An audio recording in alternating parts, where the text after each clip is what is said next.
Le pardon n'efface pas le passé, il ouvre la porte de la guérison, il restaure la paix intérieure et permet à Dieu d'agir dans nos cœurs.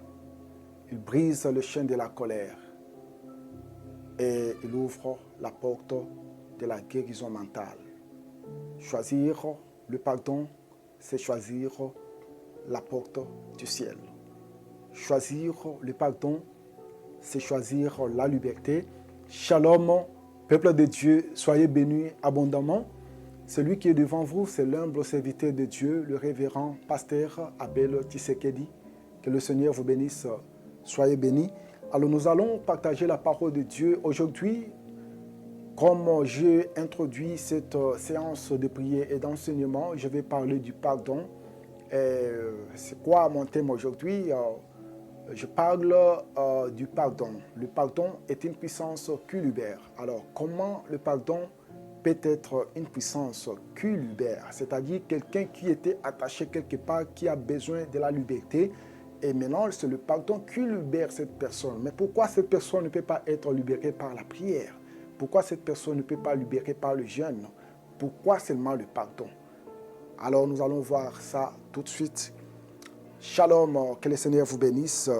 Bien-aimés dans le Seigneur, nous devons comprendre que les problèmes ne pas pardonner, mais les problèmes se payer premièrement le prix. Parce que Jésus ne nous avait pas pardonné, mais Jésus a payé un prix. Tu es surpris aujourd'hui d'entendre ce que je suis en train de te dire. Parce que les problèmes ne pas pardonner, mais les problèmes, c'est le prix à payer. Alors, comment Christ a payé son prix? Jésus a payé le prix qui est son sang pour que nous soyons rachetés. Parce que l'homme demeurait encore dans le péché. Même quand Jésus priait à la montagne de Gethsémane, il ne priait parce qu'il avait peur de la mort. Même si la Bible nous dit qu'il est Dieu, 100% Dieu et 100% humain, comme un être humain, ou esprit aussi. Mais il n'avait pas prié parce qu'il avait peur de la mort. Mais si Jésus a prié, c'est juste parce qu'il voyait encore l'homme qui demeurait dans le péché. Le plan pour lui n'était pas encore au bout tant que l'homme demeurait encore dans le péché. Parce qu'il avait tellement l'amour. Il voulait, bien aimé, sauver tout le monde. C'est ainsi qu'il priait à son Dieu. Il dit, Père, si tu peux éloigner cette coupe de moi. Éloigner, cela veut dire si tu peux encore repousser les jours. Bien-aimé dans le Seigneur. Alors pourquoi Jésus a payé le prix du sang? C'est parce que la vie existe dans le sang. Et comme il aura fallu que Christ, Jésus, puisse nous racheter nos vies qui étaient, bien aimées, le vie démoniaque, le vie qui ont de choses bizarres, le péché, les femmes peuvent prendre même leurs enfants, l'homme peut prendre même sa sœur. Donc il y avait beaucoup de choses, le monde était pourri, bien aimé dans le Seigneur. Et c'est ainsi que pour sanctifier, rendre saine cette vie-là, Jésus devait payer le prix du sang. Alors, pourquoi le sang de Jésus a l'impact aujourd'hui sur nous, sur nos péchés? C'est parce que c'est le même sang qui a coulu, qui a été versé à la croix. Lorsque les problèmes t'arrivent, lorsque tu es en difficulté, tu n'as pas besoin de recourir à ton oncle, ta tante, ton grand-père. Bien-aimé, tu as toute possibilité tout près de toi d'invoquer le nom de Jésus. Et par son sang, nous sommes rachetés. Par son sang, nous sommes purifiés. Par son sang, nous sommes régénérés. Par son sang, nous sommes lavés. Par son sang, nous sommes pardonnés. Alors, parce que Jésus a payé le prix du sang, l'homme aussi devrait payer un prix sur la terre des humains, avec les gens qui nous côtoient, notre environnement. Nous avons toujours besoin de pardon ou de pardonner. Tu as besoin de pardonner à la personne qui t'a offensé. qui t'ont enlevé ta dignité. Il a posé des actes qui t'ont salué, tu es devenu sale à cause de ces actes. Alors, tant que cette personne demeure encore dans ton cœur, tant que tu emprisonnes encore cette personne dans ton cœur, le Seigneur, même lorsque tu iras quelque part pour prier, tu te dis, je dois prier pour que Dieu me vienne en aide. Mais lorsque Dieu arrive au point de te bénir, il regarde en toi, il voit que tu as emprisonné quelqu'un dans ton cœur. Alors comment il fera-t-il? Il te dira, commence premièrement à pardonner. Parce que moi, le Dieu que tu pries, je suis un Dieu compatissant et je suis un Dieu d'amour. Je suis un Dieu compatissant et je suis un Dieu d'amour, je vais dire. Alors, ce qui se passe actuellement, c'est que l'homme n'aime pas libérer son cœur pour pardonner. Mais l'homme aime qu'on lui pardonne lui-même. Souviens-toi, je t'avais dit un jour passé, je te disais, sois prudent. Sache qu'avant de commencer à condamner, à juger ton prochain, rassure-toi que toi-même tu es à mesure de faire ce que tu as besoin que ton prochain fasse. Comme Jésus avait payé le prix du sang pour que nos péchés soient effacés, pour nous racheter, l'homme aussi sur la terre doit payer le prix pour mériter le pardon, n'est-ce pas? Soit pour mériter le pardon à ceux qui nous ont offensés ou ceux que nous avons offensés. Alors, qu'est-ce que ce prix que l'homme doit payer? L'homme doit payer le prix que j'appelle l'humilité. Bien-aimé, n'oublie pas, la Bible dit, l'humilité précède la gloire. Pourquoi je dis l'humilité? Vous savez, une personne humble est une personne à l'image de Christ. Jésus s'est donné avec beaucoup de simplicité. Il s'est donné, bien-aimé, en s'humiliant. Vous savez, la mort est souvent légère lorsqu'elle vous surprend. Donc, si la mort vous surprend, bien-aimé, vous dormez peut-être, alors vous vous réveillez, vous n'êtes plus. Ou vous conduisez et la mort vient. Parce que la mort n'est pas mauvaise. La mort, c'est l'une de ces voies que nous verrons le Seigneur Jésus-Christ. Elle est bonne pour ceux qui sont en Jésus, ceux qui croient que Jésus-Christ est leur Seigneur et Sauveur. La mort n'est pas mauvaise si tu es en Christ et Christ en toi. Parce que tu ne mourras pas. Ce qui sera enterré dans cette terre des humains, c'est la chair. Mais ton esprit, ton âme sera accueilli, bien-aimé, dans le Seigneur. Au trône de la grâce, ton âme sera jugée. Le corps pourrira, ton esprit montera à Christ et ton âme attendant que Jésus revienne pour la deuxième fois. Et la Bible nous témoigne même que ceux qui sont morts le verront le premier. Alors tu ne mourras pas. Mais si la mort vient, c'est ta chair qui mourra. Mais attention, si tu as Christ dans ta vie, voilà pourquoi il est très important d'accepter de recevoir Jésus-Christ de Nazareth. Prends une décision ferme. Accepte que Jésus est ton Seigneur et ton Sauveur. Marche convenablement dans sa parole et demeure avec lui, malgré les épreuves. Souvent, lorsque tu acceptes Christ, il y aura des épreuves, des vents qui viendront devant toi pour que tu passes à l'épreuve. Enfin, c'est le diable qui amène cette atmosphère diabolique-là pour te montrer que tu as cru que tu as fait quelque chose importante, mais regarde maintenant comme tu es en train de souffrir. Lorsque tu verras ces moments-là arriver dans ta vie, prie. Si tu ne sais pas comment faire, hâte-toi d'aller auprès des hommes de Dieu qui ont l'expérience dans des choses de Dieu, dans la doctrine chrétienne. Ils t'aideront, ils prieront pour toi et tu seras un homme ferme. Et Dieu t'aidera à remonter en puissance jusqu'à ce que tu garderas ta foi jusqu'au ciel. Alors, parce que Jésus-Christ avait payé de son sang comme le prix pour nos péchés, je disais que l'homme sur la terre a aussi un prix à payer qui est simple, le prix que j'appelle l'humilité. Vous voyez, l'humilité, c'est quelque chose de simple à faire, mais souvent c'est très difficile. Vous savez pourquoi c'est très difficile? C'est parce que l'humilité est puissante.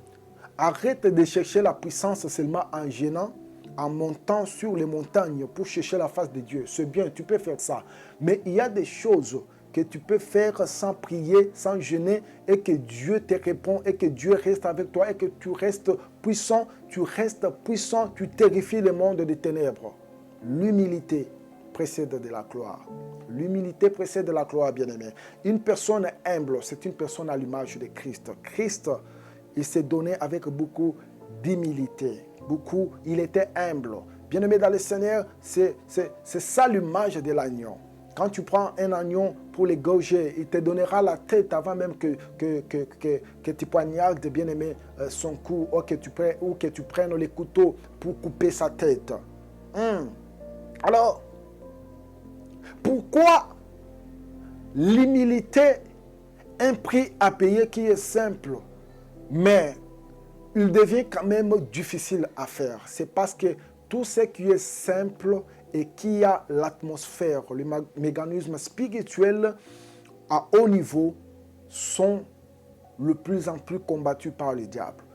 Le diable ne te laissera jamais déconnaître ces choses et de les commettre, parce qu'il sait très bien que quand tu le feras, tu monteras en puissance et lorsqu'il viendra comme d'habitude, il te trouvera différent. Et voilà pourquoi aujourd'hui, sois prudent. Tu dois être humble. Parce que lorsque tu es humble, tu vis à l'image de Christ. Vous savez, il y a des choses que tu peux traiter avec douceur. Même à la maison, dans le mariage. Quand tu regardes ta femme, tu regardes tes enfants, tu regardes ton mari. Maintenant, pose-toi une question lorsque vous êtes dans des problèmes qui demandent votre réconciliation ou conciliation. Des problèmes qui demandent votre intelligence et votre sagesse. Quels sont, bien-aimé, le principe que tu as toujours traité avec ces problèmes qui arrivent dans la maison? Je connais des femmes qui crient jour et nuit devant leur mari, comme si le mari est devenu femme. Et c'est l'épouse qui est maintenant comme l'époux. Que le Seigneur te pardonne, bien-aimé. Alors, l'humilité précède la gloire. Donc, une personne humble est plus puissante qu'une personne qui a la gloire. La gloire, elle est passagère. La gloire, elle est méritable par Dieu lui-même. Nous, les gens de ce monde, notre gloire est passagère. Aujourd'hui, on t'appelle boss, mais demain, tu peux devenir pauvre. Aujourd'hui, on t'appelle millionnaire, multimilliardaire, mais demain ou le lendemain, tu peux devenir pauvre. Parce que tu vis aujourd'hui, mais tu ne sais pas ce qui s'est passé hier, n'est-ce pas? Tu peux aussi devenir pauvre pour ce qui s'est passé hier. C'est ainsi, il faut être humble dans ta vie. Quand tu es humble, tu auras tout autour de toi les gens qui auront besoin, bien-aimé, d'entendre ta sagesse. Que le Seigneur te bénisse. Et c'est quoi encore le prix que l'homme doit payer? L'homme doit oublier, abandonner et effacer. Quelqu'un t'a offensé. Il a commis des actes qui ont brisé ton cœur. Jusqu'à présent, tu n'arrives pas à le pardonner. Et comment Dieu te pardonnera, toi, lorsque tu as offensé à ton Dieu, tu as blasphémé à la parole de Dieu, tu as désobéi à la voix du Saint-Esprit. Vous savez,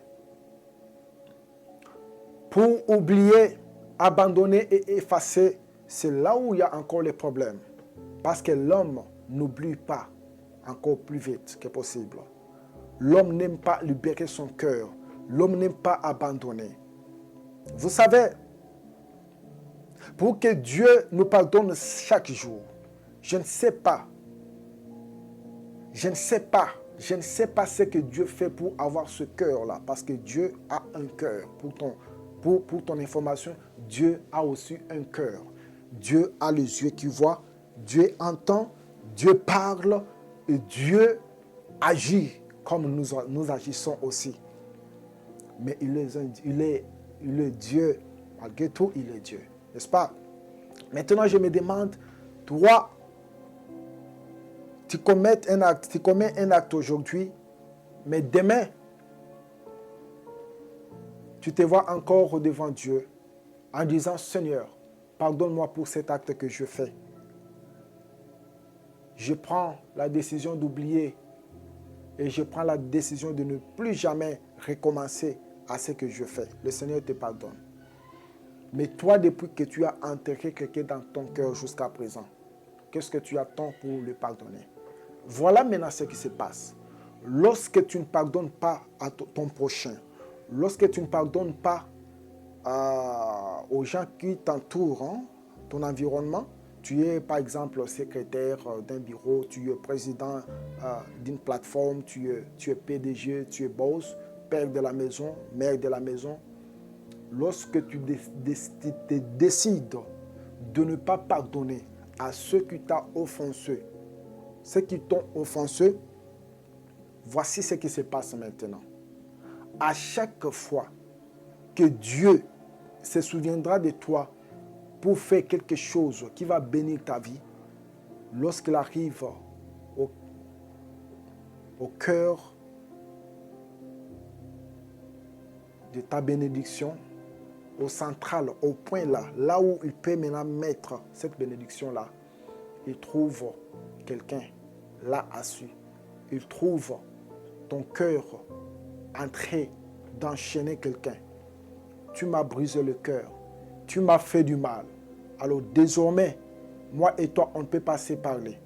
Moi et toi, à jamais, là où je suis, tu ne seras plus jamais là. Là où tu seras, je ne serai pas là. Jusqu'à la mort. Je ne te parlerai pas. Jusqu'à la mort. Toi et moi, tes enfants et mes enfants ne seront plus jamais ensemble. Mais le Seigneur regarde, mais c'est toi, celui que je vais bénir. Jusqu'à présent, tu demeures avec cette personne dans ton cœur. Il te dira, non, mon enfant, va, arrange-toi avec ton prochain et reviens. Et je te bénirai. Le Seigneur m'envoie aujourd'hui pour te dire ceci. Ouvre ton cœur. Ouvre ton cœur pour le recevoir. Et bien-aimé, rejette toute personne qui était dans ton cœur, toute personne qui t'ont blessé. Vous savez, il t'a blessé, bien sûr, mais libère-le dans ton cœur. Libère cette personne dans ton cœur. Que le Seigneur te bénisse abondamment. Que le Seigneur te bénisse abondamment, je vais dire. Maintenant, l'homme de la terre, pour payer ce prix, l'homme attend que Dieu puisse encore payer à sa place.